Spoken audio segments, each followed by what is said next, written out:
founded by Brother Bob Smith at Messmer High School, which now would have the opportunity to participate in the choice program. Seeing again what that school has been able to do for kids who were written off by the government school system made me realize all over again what the battle was all about.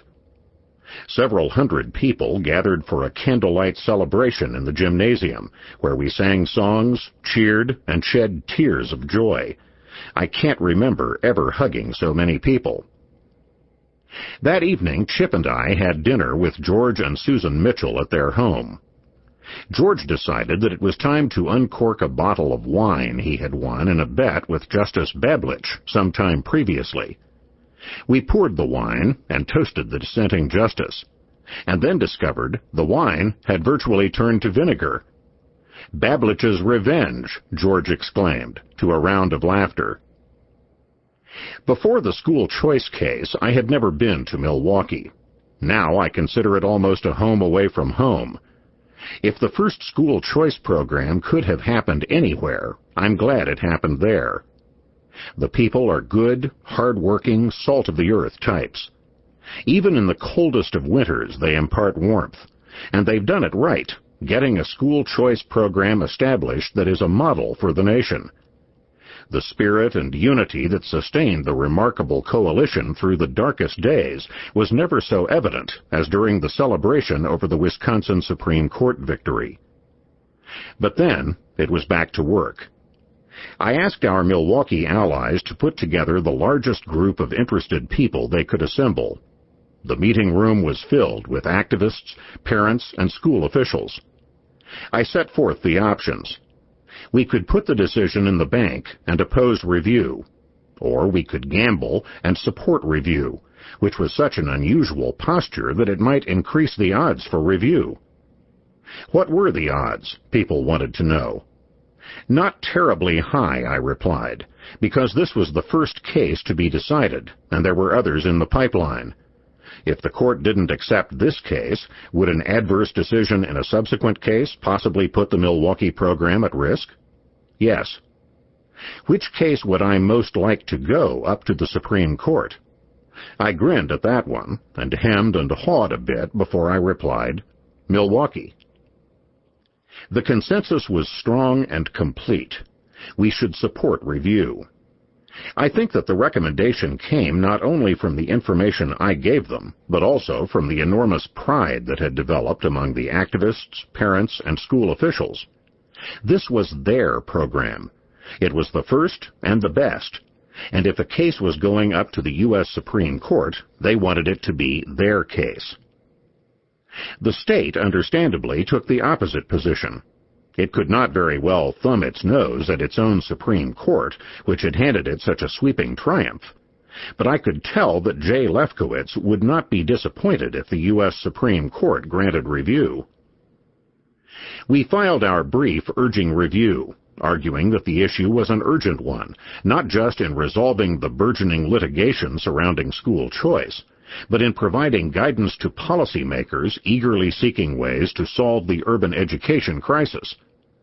Our position had the added benefit of giving us greater credibility when we said we were confident that the court would rule in our favor. After all, if we weren't confident, we never would put the Wisconsin decision at risk. Truth was, we were fairly confident, but even more confident that our chances then would be better than after a change in the court's composition. As usual, rumors of health problems and impending retirements swirled around the capital city, wearing away my stomach lining. At school choice conferences, when asked what people could do to aid the effort, I would quip, "Pray for the health of 5 members of the U.S. Supreme Court." But if I was anxious, the court wasn't, and it denied review, with only Justice Stephen Breyer dissenting. Rumors abounded, and they could just as easily have emanated from logic as from inside information from the highly secretive court, but neither side was certain of Justice O'Connor's vote. So we would have to wait a while longer for a Supreme Court decision. Possibilities remained for review, most notably the Cleveland case, if we could survive in the Ohio Supreme Court. Distressingly, 2 justices on that court we had counted on recused themselves, one due to a social relationship with David Brennan. That would have killed our chances for sure, except that the Ohio Supreme Court, unlike Wisconsin, replaces justices who recuse themselves by elevating appeals court judges for a particular case. So we were up to our full complement of 7. The 2 replacement judges were unknowns. Of the remaining 5, we counted 1 likely vote for our side and 3 for our opponents. The usual swing justice was Paul E. Pfeiffer, a notoriously unpredictable moderate. David Brennan again agreed to organize a rally to follow the September 28th argument. Once more, the argument would be divided among Jeff Sutton, David Young, and me. It appeared to us that given the favorable language of the religion clause of the state constitution, First Amendment issues would predominate, and we prepared accordingly. We were wrong. Early into Jeff's argument, the court asked a seemingly innocuous question about the uniformity clause, Ohio's version of the private or local bill clause. Because of some legislative changes made to the program's design in response to my urgings, we believed that issue would not be in play.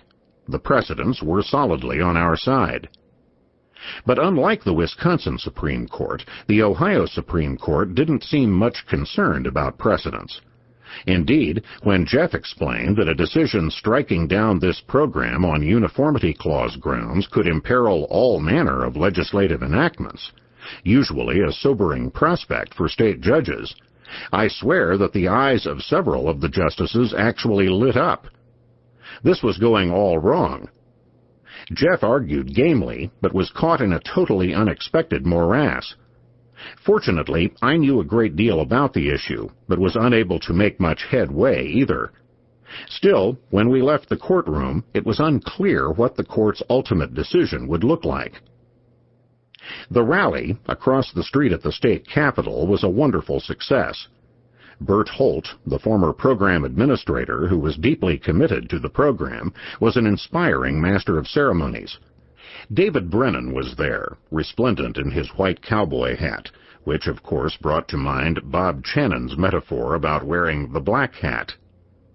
This time our adversaries came armed with a plan to mount a counter-demonstration. A plan, but not the execution. 10 or so union officials milled around near the curb alongside Channon, all of them looking miserable and uncomfortable. When it was my turn at the microphone, I called to them to come over to our rally for some warm coffee, but they didn't accept the invitation. At least the rally took the sting off a very disorienting court argument.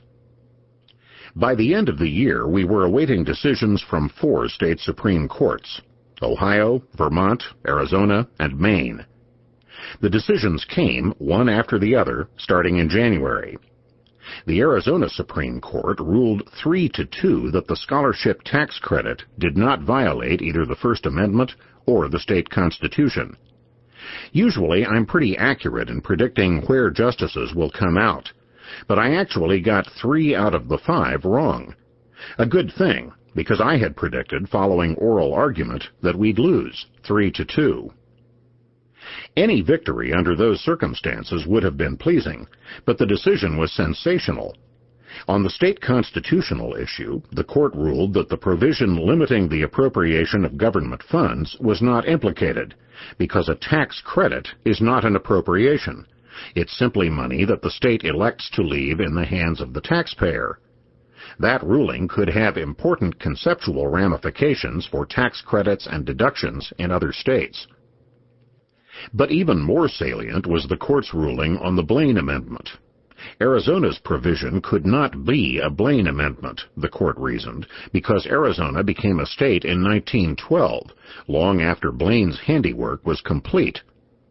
But citing the path-breaking work of New York University professor Joseph Vitariti, who has documented the nefarious history of the Blaine Amendment, the court went on to say that if the Arizona provision could be traced to the Blaine Amendment, we would be hard-pressed to divorce the amendment's language from the insidious discriminatory intent that